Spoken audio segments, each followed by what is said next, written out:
କାହିଁକି ଏମିତି ଗଳା ଫଟେଇ ଡାକୁଥିଲ ଟିକେ ଶୁଣେ? ନୋଳା ଦଉଥିଲ କି? ମୁଁ ଜାଣେ ପରା। ସେଇଟା ଗୋଟେ କାମ ନୁହଁ କି? ହଁ ନୁହଁ ଆଉ କଣ? ତୁମ ଘରେ ତ ନୋଳା ଦଇ ଦଇ ହାତରେ ବିଣ୍ଡି କରିଦେଇଛ। ସେ ଅଭ୍ୟାସରେ ଯିବ କୁଆଡୁ? ଆଜି ଏଇଟା ତୁ ପଡିବେ।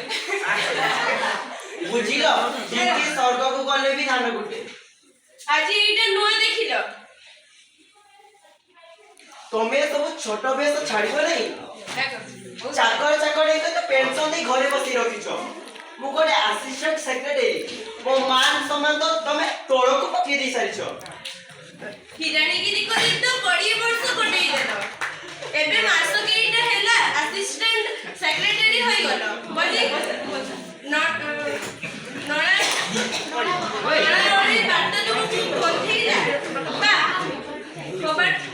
ବାହା ହବାଟା ଆଜି ଯାଏ କେତେ ଘଣ୍ଟା ଚାକର ପୂଜାରୀ ଖଞ୍ଜି ଦେଲେ। ତୋର କାମ ହେଲା ତୁ ଗୋଟେ କାମ କର, ତୁ ପଳା ବେ। ଇଏ ଆକ୍ଟିଂ କିଏ କରିବ? ଆମର ବିମଳ ସାଙ୍ଗ ସେଇଟା ଉଲ୍ଟାଟା ମତ କର। କିଏ କରିବ? ବିମଳ ସାଙ୍ଗ।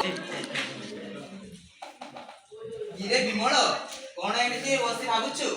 ଆରେ ହରେନ୍ଦ୍ର, ଆ ଭାଇ ଆ ମାସରେ ଏମଡି ହିଁ ଆସିଛୁ। ଆଜି ମନେ ପଡ଼ିଲା। ବୋ ସମୟ ହଇନି ଭାଇ। ହୟ ଶୁଣୁଛ? ଜଲ୍ଦି ଆସ ହରେନ୍ଦ୍ର ଆସିଛି। ସମୟ ପାଇନି ଭାଇ। ବୁଝୁନୁ ନୂଆ ଏଇ କଟକ ଭଳି ଜାଗାକୁ ଏମିତି ହୋଇ ଆସିଛି।